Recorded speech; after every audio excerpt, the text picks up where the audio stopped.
Hey Phil, this is Cameron. Hey, what's up, Kim? Man, I gotta talk to you about something. Have you been watching the news? Dude, what is going on?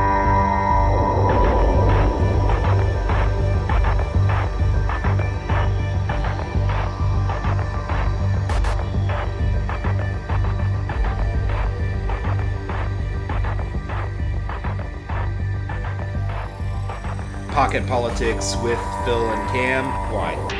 Why are we doing this? I think it's gonna matter. The only thing they want to talk about is guns and abortion. My own views, I want to see the Republicans get away from the social issues. I'm not saying that Republicans are idiots. You hear something like that, it's powerful. As an American, I was disgusted.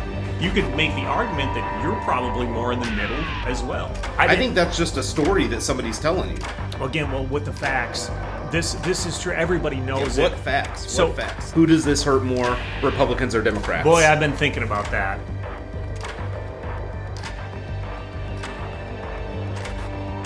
Welcome back to Pocket Politics. Cam, how are you doing today? Good, how are you? Good. Well, an eventful week. This episode, we are going to talk about the school mass shooting in Tennessee. We are also going to talk about a U.S. journalist that is being detained in Russia. We will talk about yet another train derailment, this one in Minnesota, train carrying cars full of ethanol. We've got big Trump news, probably the news of the decade, if not longer. The first former U.S. president to be indicted. Found out about that on Thursday. And then finally, we're going to talk. There is a lot of noise this week, Cam, about 2024 and the presidential election. We've got some news about Chris Christie. We'll tie in Ron DeSantis, Asa Hudson, and others in that as well. But that's all we've got. Are you ready to get started? All right, let's go. Let's talk the Nashville mass shooting, the one that left 6 dead at Covenant Christian School. 3 students, 3 adults this past week in Nashville. So again, another mass shooting, as we've talked about. There's been many this year. I don't have the exact number of those in front of me. But it happens again. This time it's in another school. It has sparked, debate, obviously, across the political aisles, as these shootings always do. So right now, again, a lot of political discussion. Phil, what do you got on this one? Well, it's a shame, right? We're the only civilized country where we allow this to happen regularly. 6 people, 7 if you include the shooter, are now dead.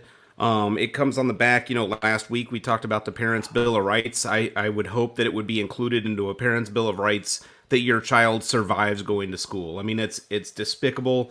And at the end of the day, something's got to change. We do have a clip, a Republican representative in the state of Tennessee had this to say. I'll just play it. So it's a horrible, horrible situation, and we're not going to fix it.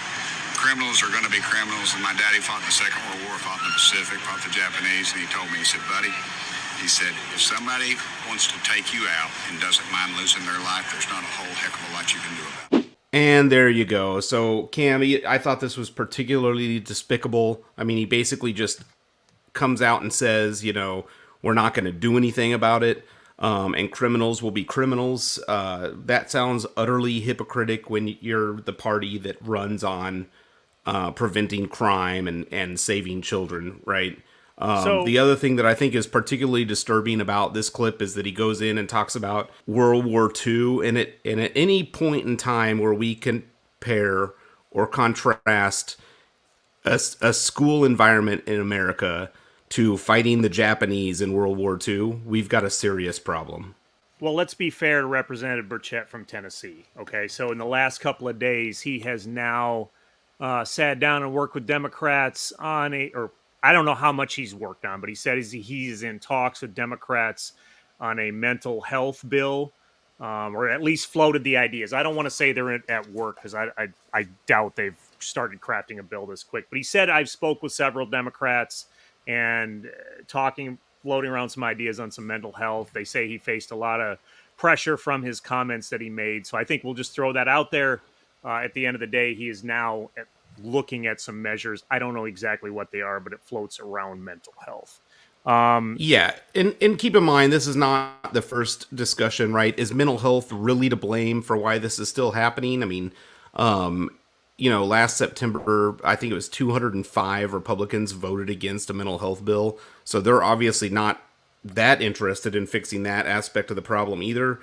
We've heard Well, some of them trying to blame doors. If maybe it's time that we use the sensible approach of getting rid of doors, but it's also probably time that we just address the main problem that we have in this country, which is gun violence is the leading killer of children in America, and something really has to change, right? I'm a believer in the Second Amendment, but I don't think that they should just have any single person should have open access, especially when we find out in the wake of the strategy that this person was like undergoing therapy for mental health issues, right? all right. So some things on that. All right. As far as the gun control piece, actually, well, let me just tie in. Let's first go back to the mental health piece. That bill, the one that I think you're talking about, a lot of pork in it. You get a good, clean mental health bill out there that actually focuses on mental health, you'd probably see Republicans get behind it. But we've What got to was the clear. pork, Cam? I, What you was know, the I don't. pork? Hang on, I don't have it in front of me, Phil. Again, we talked about this the other day off air. I don't have it in front of me.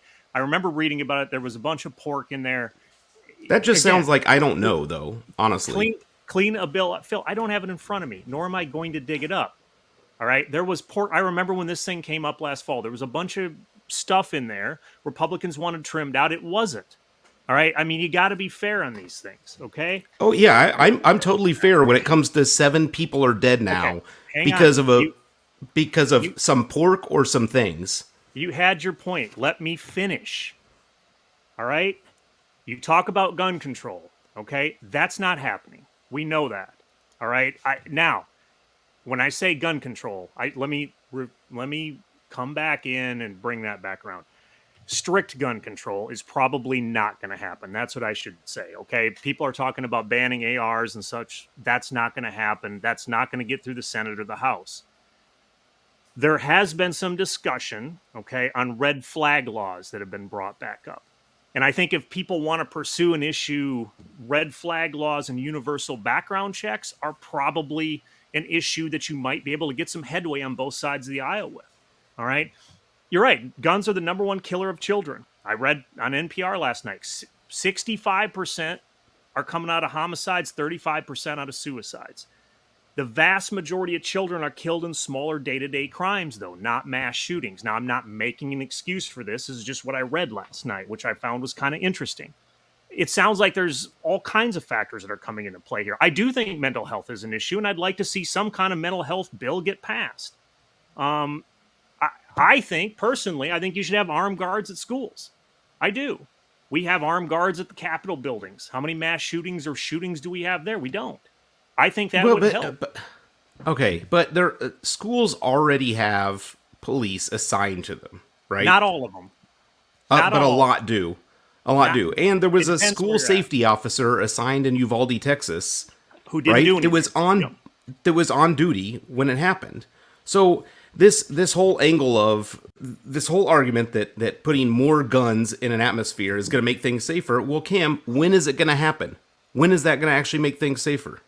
Well, Because it hasn't happened. It hasn't happened yet. do we have an armed guard at every school in the country? No, but do we Exactly. need an armed guard? Why? think Why we do do. we have to? I think we do. Okay, so we have to I mean, turn that- our I- schools. We have to make our schools resemble prisons. For That's not. that's not the most case. sensible action that you could come up with. You don't think that would keep our children safe? I think at this time in the world we live in, I think that's a viable option. Put an armed I don't guard think at it every has school. kept. I don't think it has kept our children safe because guess what? There was an armed guard at Uvalde, right? You're A right. police officer who was armed, and it didn't keep those kids safe. How about Nashville when a good guy with a gun took out a shooter? Okay, I mean, seriously, though, think about it. Think about this. We take great measure, as we should, to protect our Capitol buildings, whether it be state or federal. And many buildings across the country have armed guards at it. Why not keep our children safe with armed guards? And I get it, right? Uvalde had Why one not? and it didn't work, but why not And Why not address the problem? You tout this what good is guy with a gun, and you tout this good guy with a gun in Tennessee, but at the end of the day, 7 people are dead well, let me ask you this then. senselessly. How do you want to fix it?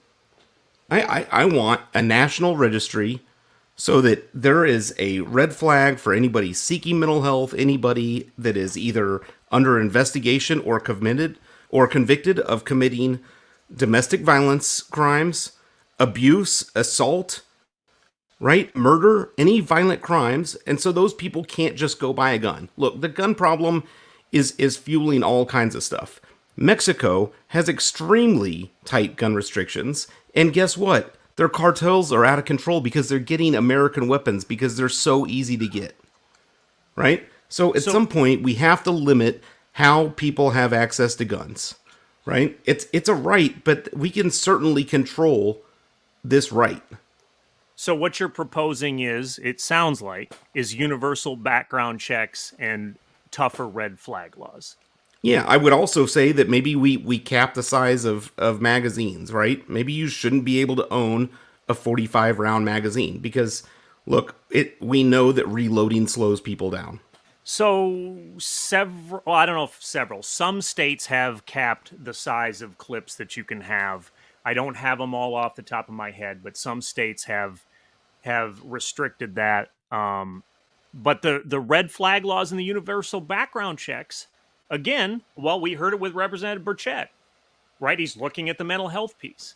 I actually think what you just proposed could actually get some traction on both sides of the aisle. I've even heard, I think it was Senator Manchin and some others that are, moderate Democrats, if you will, are have even floated that in the past. Um, what I don't think is going to go. It would be an AR ban, stuff like that. I don't see measures like that passing. In fact, not all Democrats are even on the side of that. Right? I mentioned Manchin, Tester, Jared Golden in the House. These are Democrats before that have not been in favor of any type of gun Yeah, ban. and I'm not arguing for that. The only other thing that I would say that we can use factual analysis and actual data to prove is safe storage laws, right? And this is a thing that most responsible gun owners do anyway. They store their weapons safely, but safe storage laws have been proven to lower the rate of child death in the states where they've been implemented. So I think that's one other step that can be taken. The other thing, Cam, is I want to point out, when we talk about data, so when I was looking at some stuff, if you take and go on, if you look up a state map, right, of the United States, but by state, and you say which states have the weakest gun laws, and you get a map of that, the U.S., right, and there's a color coded, kind of representation of the states by how strong or weak their gun laws are, and then you overlay another map similar that is, violent crime per capita, they're almost identical, right? So states with stronger gun laws have lower violent crime per capita.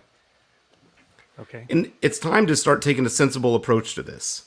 Yeah. Well, don't see it happening. I mean, like I said, that is a kiss of death for many. Well, no pun intended there, I guess, but that's a kiss of death for many politicians in districts they represent to even whisper gun control.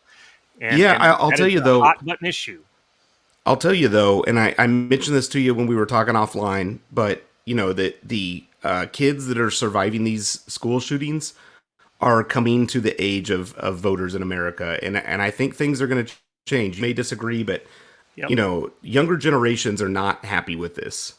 Here's what I'll say, right? There are some that are, on the gun control thing. There are also an awful lot of children that are taking up shooting sports, that are taking hunter safety courses, that are getting involved with the NRA and various gun organizations. So I personally don't see that changing at all. I think there are some loud people out there that are calling for gun control, but I think across the nation, right, that people want to own their guns. They want to be able to protect themselves. They want to be able to hunt. They want to, and again, they want to keep purchasing firearms. And so I don't see a lot changing, with the exception of, as you mentioned, right, red flag laws, universal background checks. There may be some room for that. But I personally think, and I'll just say this before we segue, that I am in favor of arming armed guards at schools, and I am what did I have? I'm in favor of I'm in favor of arming the guards at schools, and I'm in favor of more mental health laws. All right, well, Cam coming through with the hot thoughts and prayers, to turn things around. Moving on, we've got a U.S. journalist. We found this out. Was this Friday? I think Thursday or Friday. We find out that U.S. journalist Evan Gershkovich has been detained in Russia. Cam, what else do you have on this? 31 years. Well, yeah, he's a young guy, 31 years old. Specifically, he's working for the Wall Street Journal over there. And I guess he's like their correspondent, or was, I guess, since he's not really working for him at the moment here, but he's covering Russia, Ukraine, former Soviet Union. What's interesting, though, is this guy, he had actually had permission from Russian authorities to operate there. So it wasn't like this guy parachuted in the middle of the night to kind of go behind lines and shake up some story. He actually had permission to be there. Like, authorities knew he was there. Now, that probably ended up hurting the guy because they end up, arresting him, as you mentioned, late this past week, specifically spying. And it was the Federal Security Service, I guess, in Russia. I guess that's what they call the new faction of the KGB over there now. Yeah, it's called the FSB now. Okay. But yeah, again, he's got permission. Now he gets arrested. And by the way, when you get arrested over there in Russia, it isn't like he's going to go on trial next week. They say something like this could take a year, year and a half for the investigations behind this to even be completed. There's people, journalists here in the United States, commentators, etc., are speculating this guy may be kind of just stuck away in Russia with very little contact to the outside world. So, I mean, it doesn't sound like he's in a good situation right now. And by the way, this is the first time that we've had a journalist arrested for spying over there in Russia since the Cold War ended. In fact, the last one we specifically had was back in 1986. So this made news in and of itself right there. But the bottom line, I've talked about this with you. We've talked about it offline. We've talked about it on past episodes. I want to see this guy and all of our Americans that we have wrongfully detained overseas, Paul Whelan, Mark Fogel, we could go on and on. I want to see them all brought home. Yeah, now, it also begs the question, though, is this a power grab by Russia because they've seen the fact that we were willing to negotiate to get some people home, and now are they just taking advantage of the situation? I mean, appears to be, similar to what a lot of people talk about are the reasons why you don't negotiate with terrorists, is because it just furthers the results and kind of what happens. So I think this is a dangerous move. Obviously we are not in the friendliest of state of relations with Russia. And clearly they are unwilling to try and make this better, right? By taking this guy captive. And you're exactly right? In the meantime, before these negotiations probably even start, I mean, I read this morning that Anthony Blinken has spoken to his Russian counterpart, and they basically said they are not going to be willing to bend on this one. So it doesn't look like we're off to a good start. I mean, this guy's probably going to be sitting in a gulag for some time. Yeah, and that, like I said, man, the guy, it sucks. He was over there doing his job. I mean, he was just over there doing his job, and here this guy is now suddenly grabbed up. You bring up a great point about the power play. Kind of seems that way, right? Hey, worked for us in the past. Let's grab him and, see what we can negotiate in the future. Like I said, I feel for that guy and all the other ones that are detained wrongfully overseas. And I hope this gentleman gets to come home soon. Yeah. Anything else on this one, or is it time to transition? No. Why don't we talk about quickly this train derailment up in Minnesota that happened this past week? Yeah, so near Raymond, Minnesota. Cam, are you familiar with Raymond? Roughly, it's west. Oh, it's about 100 miles or so west of the Twin Cities area. So it's a little ways from where I grew up. Probably, I don't know, 2.5, 3 hours or so away. But yeah, it's out in a rural part of Minnesota.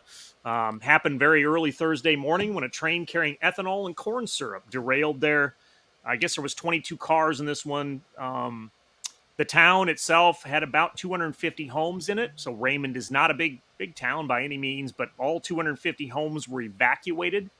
But But it's important to point out, too, that by noon of that day, the evacuation was lifted. And so I heard from Governor Walz in Minnesota, there wasn't a lot of concern about pollution since much of that ethanol is just going to burn off and the ground was still frozen. And so, you know, again, what folks are saying up there, experts, was being the time of the year that it is, right, coming out of winter and having that frozen ground helped with the pollution part about it. But still, right, that doesn't make excuses for the railroads. It's, you know, even though the cleanup went well, we want to prevent these train derailments from happening. And yeah, I mean, and this one, it looked like Pete Buttigieg was pretty quick to respond and such here, Phil. But again, we've heard a lot about legislation. Haven't seen much yet. What are your thoughts on this? My thoughts are you're stealing my discussion point. So yeah, we had East Palestine, Ohio, a couple weeks ago, and the fallout from that, and then there was like 7 fairly large train derailments in various states in the 2 weeks following East Palestine. And now we've got this one. They didn't have to set the chemicals on fire. They spontaneously combusted on the result of the derailment. But we probably need some movement. So there was a lot of talk shortly after East Palestine about, changing some safety regulations. Again, we mentioned it before, a bill that included having multiple conductors on a train, right, instead of just one. I can't fathom how that's not a thing already, right? But there's simple things like that, and then the railways taking charge. Interestingly enough, this was a different railway. This was BNSF, which is owned by Warren Buffett, and a subsidiary of his company, but they don't seem to be taking actions to fix things themselves. So it's probably time for government accountability, and I think we need Congress to keep working on this and to actually get something done, because while we heard them talk about it, we just haven't seen anything as of yet. Yeah, to be fair, I mean, I think bills take time to get through the House, Senate, etc. So I believe our congressmen and women are working on it. I just give them a little bit of time. One more takeaway from this, I read these major freight companies said they want to add 1,000 more trackside detectors nationwide. They think it can help with this. But like you said, we're waiting to see legislation come out. And I'll say this too before we leave this note and go on to some other news. I found this. They're averaging 3 derailments a day. Now, some of them are very tiny, right? I mean, not all of them are major derailments that cause massive fires and pollution, but still, we're averaging 3 derailments a day. I mean, something needs to be done on this before we have another major disaster happen. It sounds like we averted some disaster up there in Minnesota, but it's probably only a matter of time again. So speaking of disaster, though, and I want to bring up kind of tying this in, when we talk about disaster, we talk about the disaster that was the Silicon Valley Bank here a few weeks ago. And we talked about that in 2 or 3 episodes now, but something kind of interesting to tie this together, Phil. There's a new bill out. And I think our listeners are going to be pretty darn surprised as to who came together on this bill to try and tackle banking. And that is Elizabeth Warren and Josh Hawley are teaming up, along with Republican Mike Braun of Indiana and Democrat Catherine Cortez Masto out of Nevada. They want to introduce legislation that requires federal regulators, they get clawback compensation of executives from the 5-year period before their bank fails. In other words, if your bank fails, right, and you were some big shot at the bank, CEO, whatever, and you were drawing out all kinds of money as your bank was going down the toilet, if it does end up truly going down the toilet and imploding, well, federal regulation is going to come after you for that money to come back, is basically what they're saying. I mean, there's a lot of technicalities to it, but kind of surprising, Phil, on who came together on this one, wouldn't you say?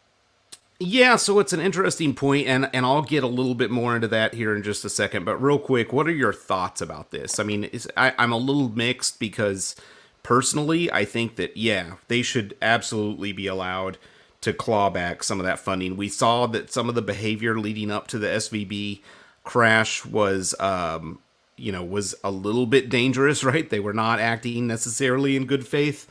But what also worries me is that it wasn't the bank's fault itself for the bank run, right? The bank run was sparked by a comment on Twitter, Peter Thiel telling everybody to go take money out of the bank. And so because that is the situation that caused the bank itself to fail, and they couldn't basically turn their money that was in bonds back into liquid cash fast enough, I don't know that it's their fault. What I would like to see is some sort of legislation, regardless of who it comes from, that is a little bit more proactive in the approach as opposed to being reactive in the approach. And there may very well be some other legislation on that. I just happened to pick up on this one in the news this week. Yeah, like I said, I do think there is some legislation being worked on with this one. I'm kind of with you. I'm kind of mixed on this because like you said, not all bank runs or bank issues may be the direct result of leadership at the bank. As you mentioned, this SVB one was a culmination of some other things, some kind of outside factors. I mean, I guess it depends on how they write the bill and how the final product comes out. But they're putting forth some effort. These 4 senators are to try and do something. And so, again, we're seeing some bipartisan coming together to move some legislation, or at least attempt to try and move it.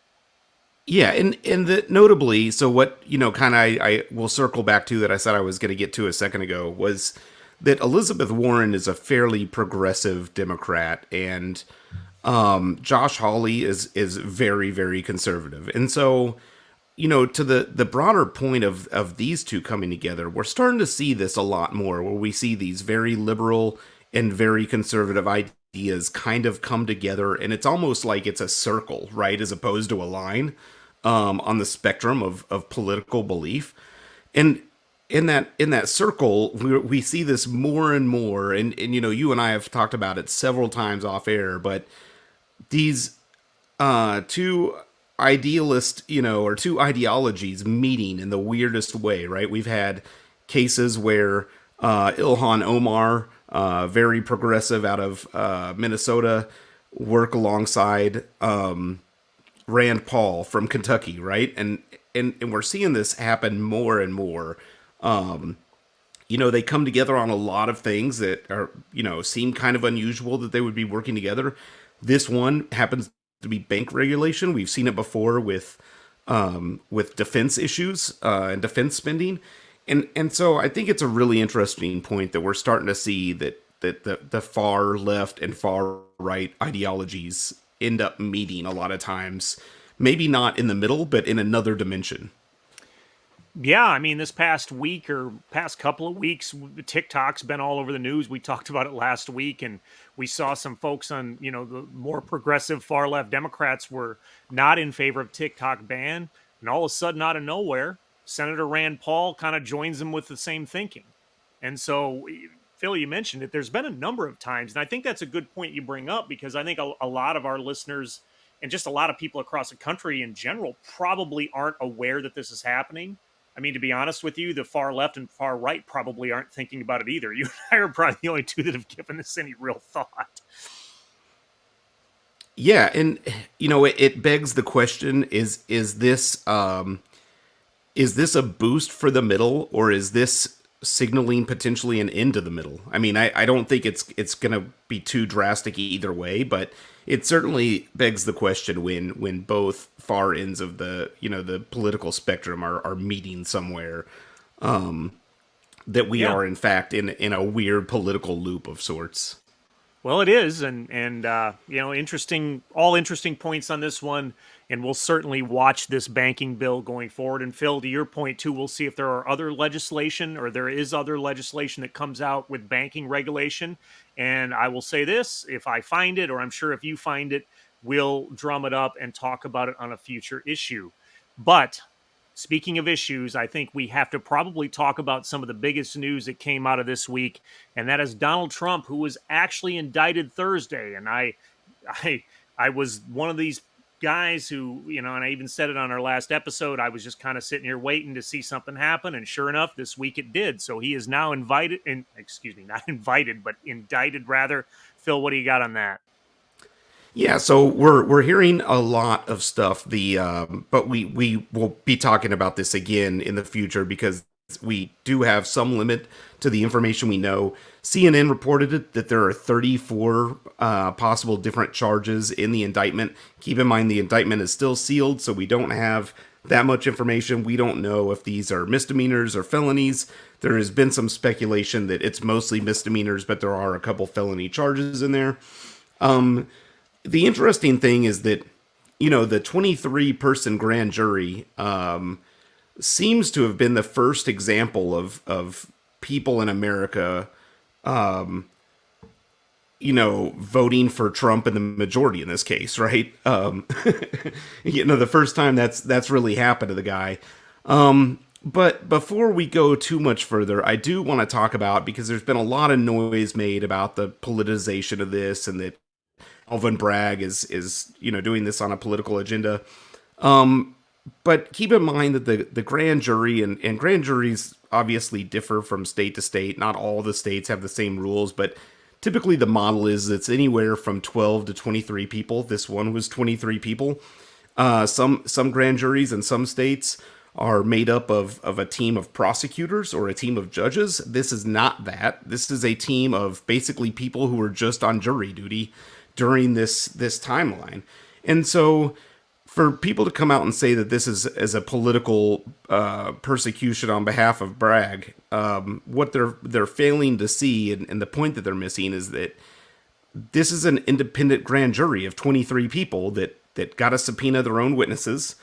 Now they actually have prosecutors working for them. So prosecutors will do the legal work, because obviously your civilian, New York residents that happen to be on jury duty and be part of this grand jury aren't able to do the legalese of the paperwork and going and actually executing subpoenas and that stuff. But it should be noted that that's the case. And then the other thing in this case is that this particular grand jury needed more than 16, right?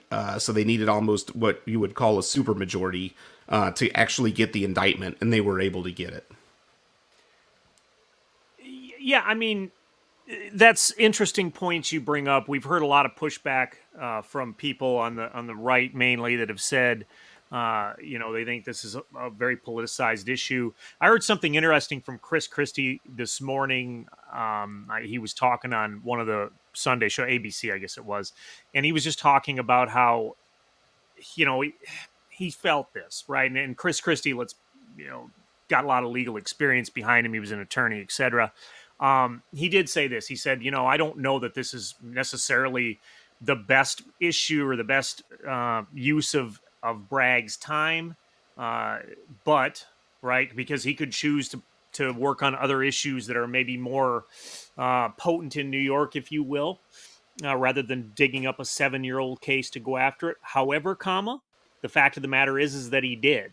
And to Christie's point is that now Trump has to own up to this.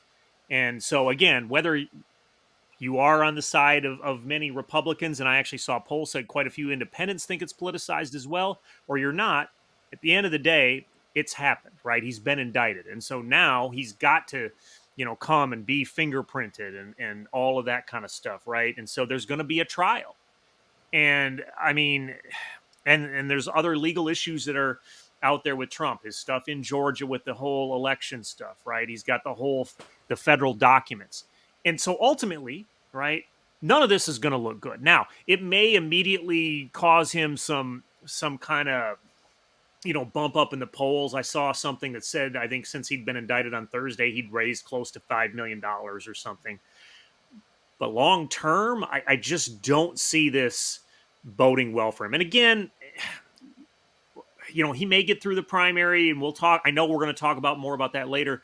but he's got to worry about the general election with this stuff. So, I mean, nobody wants to be indicted, have to do all of that. Phil, though, you'd mentioned he's our first actual U.S. president to be indicted. Something that is kind of interesting, though, he is not the first candidate to actually run for president while indicted. There's actually been several of them. Most recently, Rick Perry ran in 2016 while under investigation. He withheld millions from the office of the local district attorney.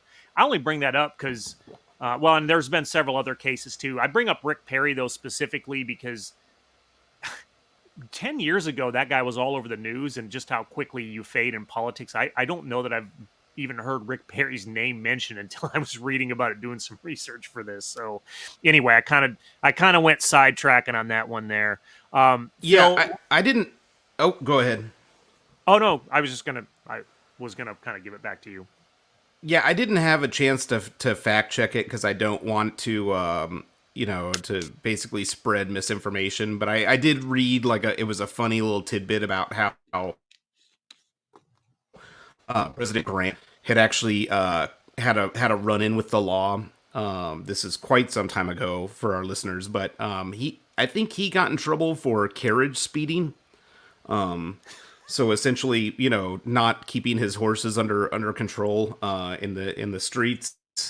But like I said, I didn't fact check that, so I'll just leave that there for our listeners. But the interesting thing about this is there's been a lot of speculation about the witness, or witnesses in this case, right? Multiple speculation about their trustworthiness, especially with probably the star witness Michael Cohen, the former Trump fixer. But there's also been some speculation around David Pecker, right? Because he, the owner of the National Enquirer, and the guy that kind of ran a lot of these catch and kill schemes. But at the end of the day, these, and again, we don't know because they haven't unsealed the indictment, so we don't actually know what's going to happen. I think we're scheduled to find those out at 2:15, or after that is when the president is going to surrender himself on Tuesday. He has already announced a speaking engagement, or that he is going to speak publicly Tuesday night. So we'll see that. We'll be looking forward to see if he's got black fingers from the printing. So the interesting thing about the credibility of his witnesses and all things aside is, again, one, they got a super majority in the grand jury, and two, somebody has already been convicted of this crime before and spent time in jail, right? And so I think, regardless of witness credibility and stuff like that, somebody has already served time for this particular offense that we think is at the center of this. And so I think that, it's an interesting perspective on the credibility of this case. Now, with that being said, Trump's opponents, including Nikki Haley and Mike Pence of Hang Mike Pence fame, and others, came out this week in his defense. Is that the right move? I know we're going to get into 2024 in a minute, but doesn't that seem like a little bit of a strange move to you? Well, yes and no. Okay, and again, I know we're going to talk about this in a minute. I say yes and no because I mean, I think they're trying to connect themselves to the Trump voters, and what I think people like DeSantis and Haley are trying to do is keep that connection there in case Trump falls off, right? In case whatever happens, and they can quickly grab that base. But what it's also doing is that it is truly tying them to Trump. There is really no separation there.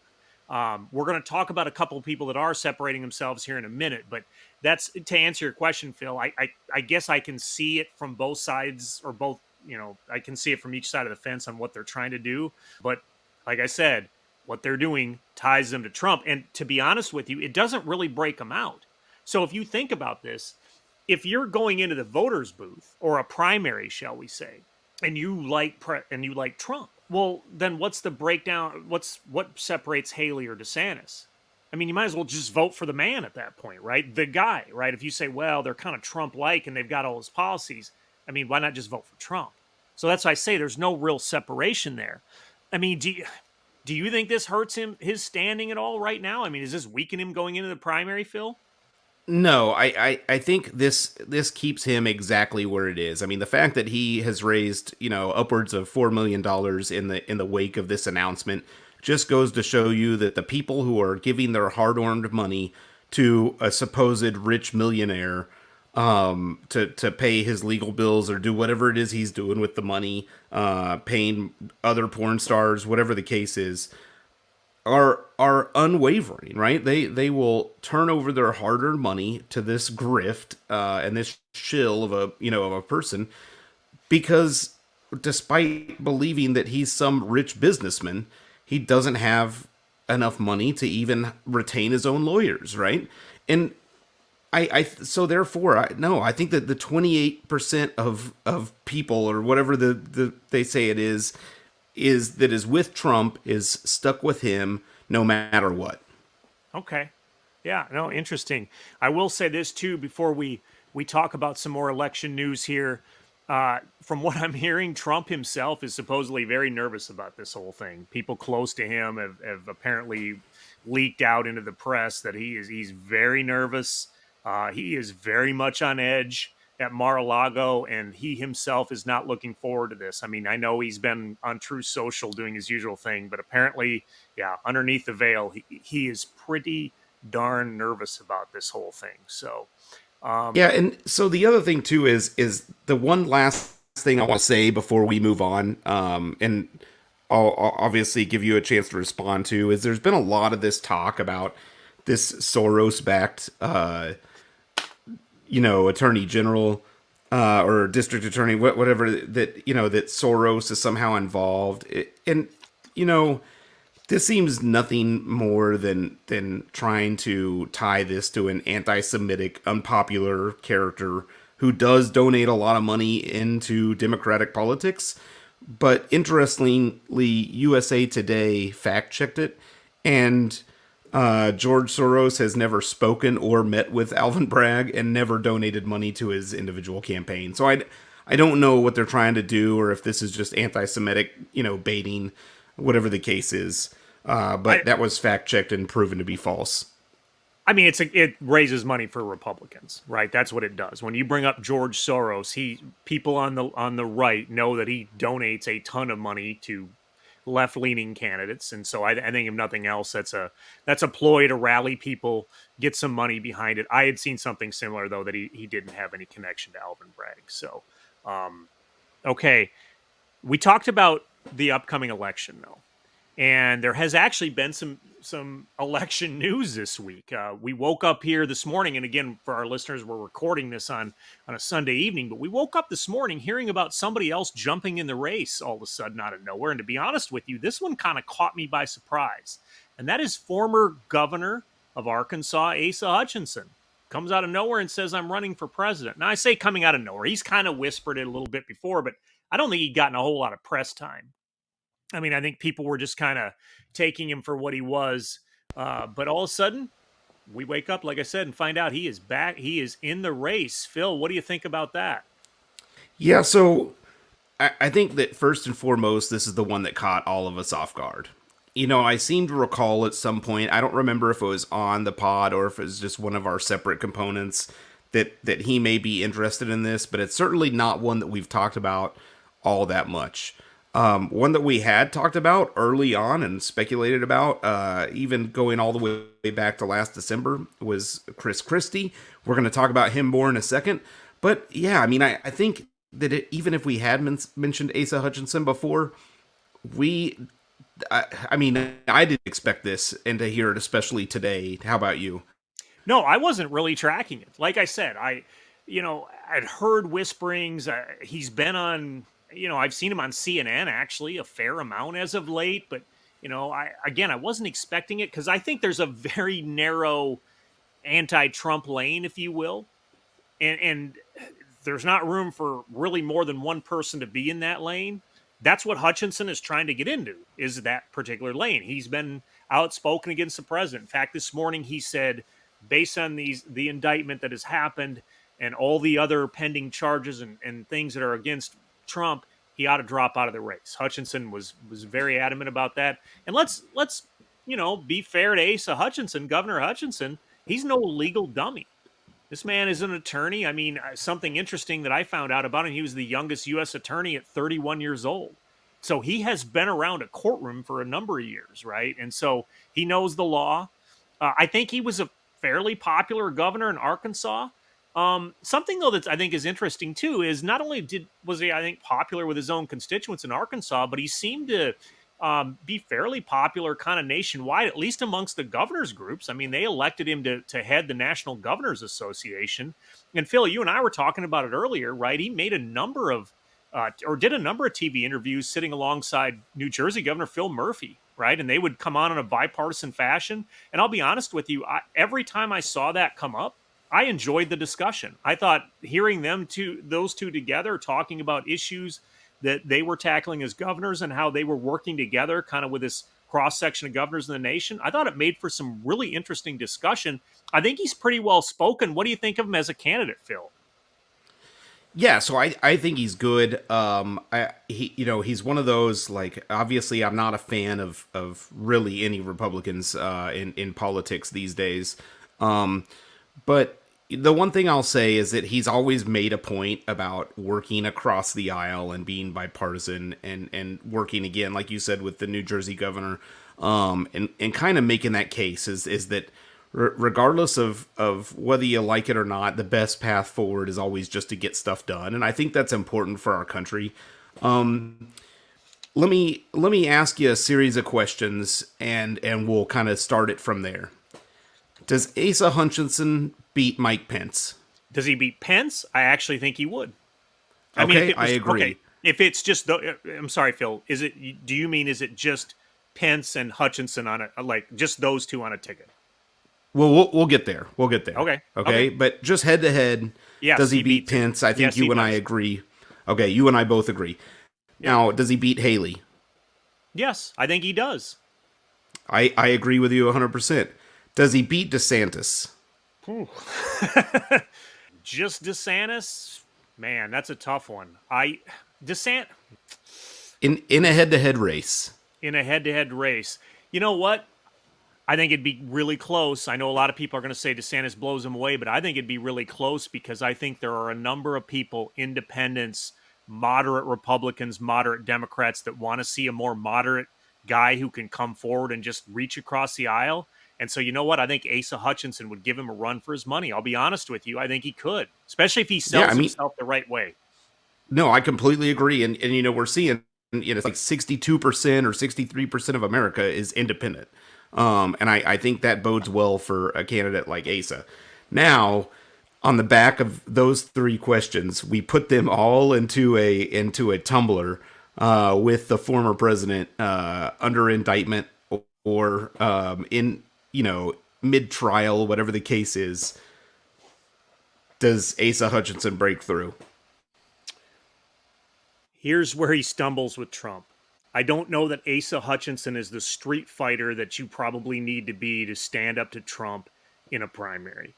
And that's not to take anything away from the former Arkansas governor, because Phil, you and I just mentioned his politics and his demeanor has the potential to appeal to a lot of people. But you and I have seen this before. When Donald Trump steps into that primary ring, if you will, he is out there punching, and holding no punches back. And I don't know that Hutchinson can stand there and take punch after punch from him and survive. I think Trump will come at him like a steamroller, much like, I think, to be honest with you, I think he's doing with Ron DeSantis right now. And DeSantis is showing very little pushback on him. I mean, I don't know if you caught it. You maybe didn't, but this past week he released something on True Social where he just crucified Ron DeSantis, and we heard very little rebuttal from DeSantis. To answer your question, Phil, no, I don't think Asa Hutchinson can go toe-to-toe with him, even though I think that's sad because I think Hutchinson could win a national election. Yeah, and here's where I'm going to disagree with you a little bit. So one, when we talk about being the street fighter, on the main stage with a guy like Trump, I think that a former U.S. attorney is probably best equipped to actually go with that, right? He's made his money per se, or his career, a game of words, right? And that's because that's effectively what lawyers do, is research and talk, right?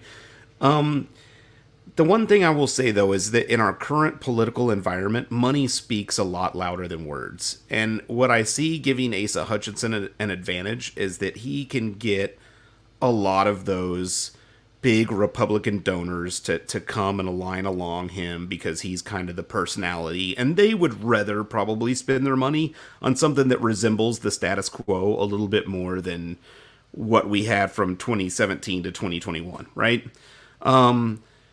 And I think that there's some power with that, right? Also, Asa Hutchinson is not involved in the social kind of political environment where he's, basically making all his stuff off of canceling Disney and, banning books, etc., etc., fear of trans people, whatever the case is, right? He hasn't really engaged in that. I think taking that high road has kind of given him an environment, and he's going to have a corner in this where he may be able to get a lot of big money support, because he does resemble kind of the Republican status quo. And I think that's going to work to his advantage in the long run. We're talking here about him being a fighter, and I did want to put this or bring this up for our listeners too. While he was a U.S. attorney, he apparently there was a big issue down in Arkansas with a some kind of a white supremacist group. I don't even remember the name of it. But long story short, they were doing a standoff in the state, and I was reading that Asa Hutchinson donned a flak jacket and walked out in the middle of this standoff and started doing started trying to negotiate something, and he ended up prosecuting this group in the long run. But I will say that. So, I mean, at the end of the day, you got to be a little bit of a tough guy, I guess, to toss a flak jacket on and walk out in the midst of an armed standoff. So, well, I was just gonna say, without focusing too much on Asa Hutchinson, we've also got some other people we need to mention. On Meet the Press this morning, Joe Manchin did everything but explicitly say that he was going to run for president in 2024. A lot of noise come out of this, but we've got a clip. Should we go ahead and play that? Yep. Well, first of all, Chuck, if you look the last 40 years, I've been involved in public service through my great state of West Virginia. And since I've been a senator representing the state of West Virginia, it's always been about being a centrist in the middle. I tell people I'm fiscally responsible and socially compassionate, which I think most Americans. They've been driven to the corners to pick a side. Right. When you're asking me what I'm going to do and what my political ambitions would be, is to make the country work together and be a united states, and not to divided states. And that's what I've seen happen over the period of time. I'm going to do whatever I can to have a voice in that middle, that we can basically force both sides to say, wait a minute, you've gone to extremes. Right. You've got to start coming back. You've got to find ways to solve problems. You can't solve them from the extreme right and the extreme left. You can't make people pick a side. What side are you on? Well, I'll choose the left or the right or the D or the R because this one's not as bad as that one. Neither one of them are doing the job the way we should do it, but one's not as bad as the other, so you pick a side. I think we can do better than that, and if we can change that dialogue and have a movement, Chuck, then we've done our job. All right, there you have it. Well, I mean, a guy like Manchin excites me because he's always been this centrist kind of guy. And Joe Manchin is the kind of guy who likes to, tout his bipartisanship, likes to say, hey, I'm not really beholden to any one party. I just want to get things done. That sounds great. A guy like me gets excited when I hear things like that. The problem is that I just don't know that there is room right now in 2024 or in the 2024 race for a true independent. And I'm assuming, Phil, that if Manchin were to run, it would be as an independent, because I mean, I don't see him trying to somehow tackle Biden in a primary.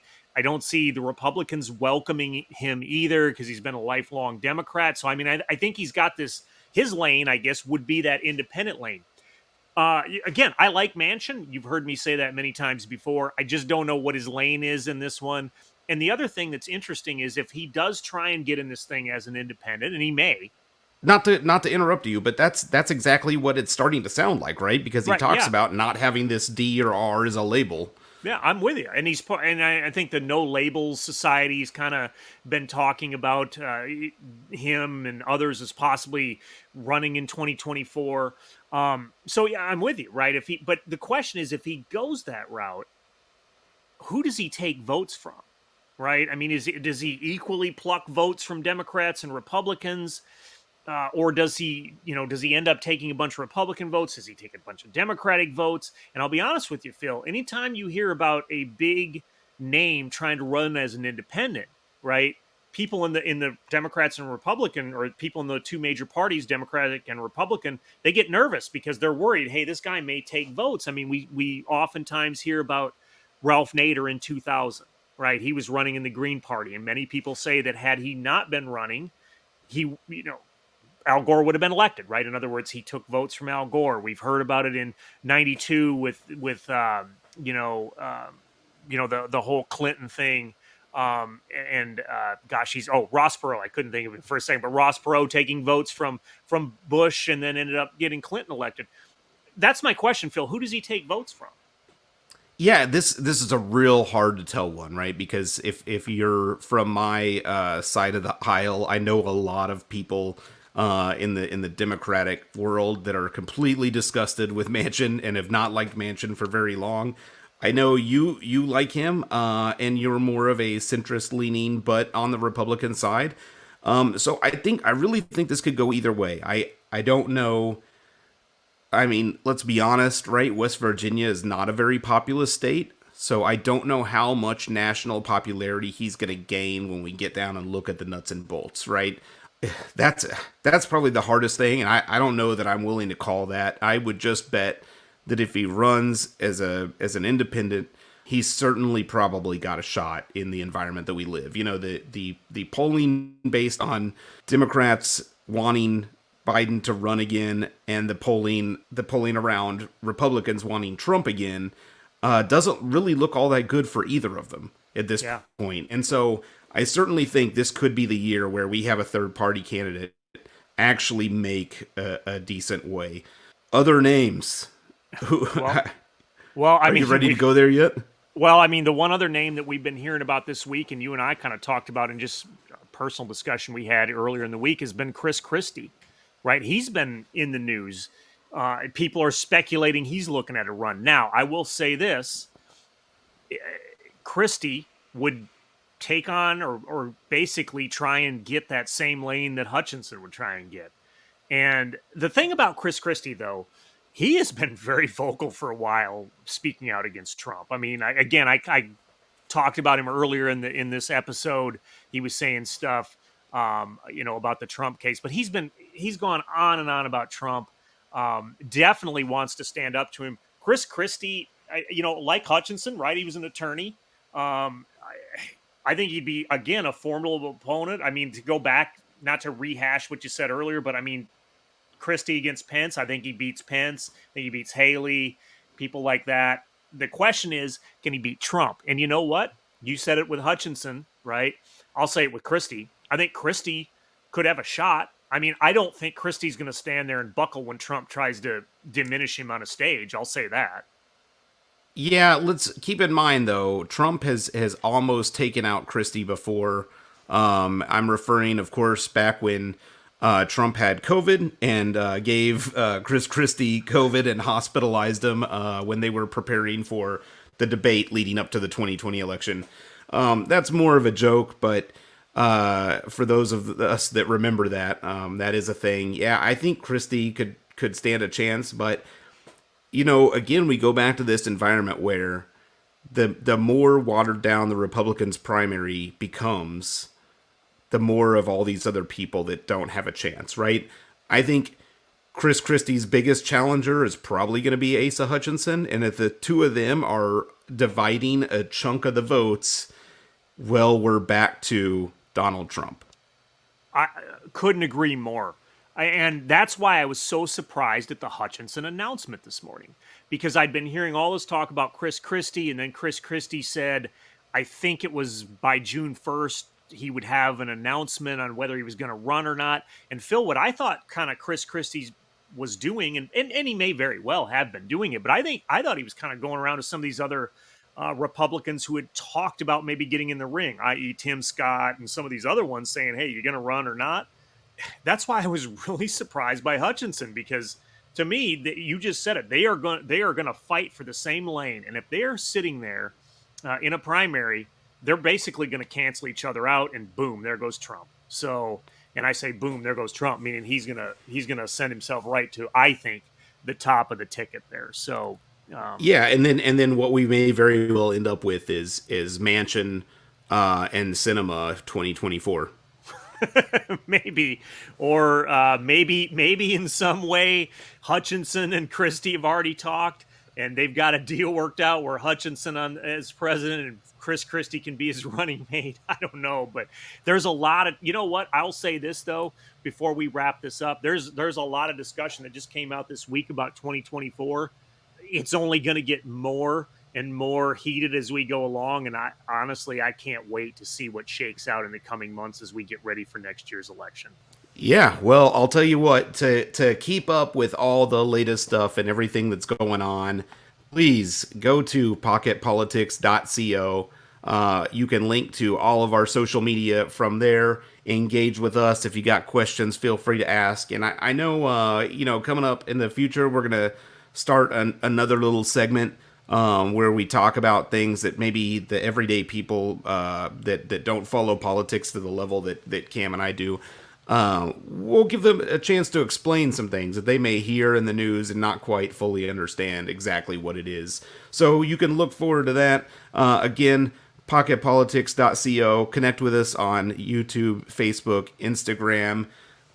Give us that like and subscribe. We greatly appreciate it. And as always, listen to us anywhere you get your podcasts. Cam, are you ready to go into parting shots? Let's do it. All right, so this week, amongst all the news, we had something that is a little bit unusual in that we've been, it happens every year, this time of the year, but it's happening differently this year, and that is the start of Major League Baseball. The big difference this year is they have implemented a pitch clock. There's a lot of different details about how it works, but the pitchers are going to be timed, and this is an effort to speed up the game a little bit and make it more relevant. The one thing that I will say is I've kind of been talking about this for a long time because I'm not a big baseball guy, because frankly it takes too long and the sport's a little too slow. But I think this brings in the discussion that, what I've advocated for a long time too is not just this pitch clock, but also limiting the amount of pitchers that can be on a roster. Because, we see a lot of times in this day and age that a team will rotate through 7 pitchers sometimes in a game. And I think that it'd be better if we just let these guys pitch their arms off.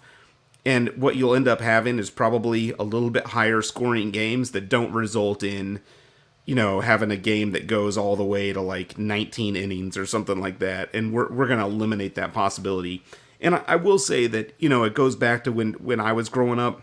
If Major League Baseball teams had approached pitching the way they do now when we were kids, then a lot of these guys, we would not consider Nolan Ryan to the same, in the same way that we look at pitchers now, right? And guys like Randy Johnson and some of those other all-time greats.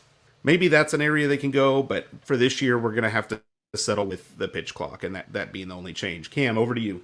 I'm going to stick with baseball, actually, for my parting shot here.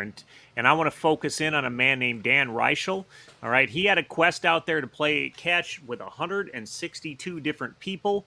And the way this whole thing started was during the COVID pandemic. He felt isolated, felt he wasn't connecting with people, and he thought, hey, what better way to start connecting again with people than to just play a game of catch? And oh, by the way, while I'm doing it, I can socially distance because we'll be able to stand a good distance apart while we play catch. And so Mr. Reichel starts this whole thing where he's got his game of catch going on. He ends up taking it on and on and on, and he's played catch with all kinds of different people in all kinds of different places. Well, he ended his 162 game or 162 catch game thing this past week at Yankee Stadium, where he actually got to go out onto the field and play catch with his dad. So that was very, Field of Dreams-esque, if you will.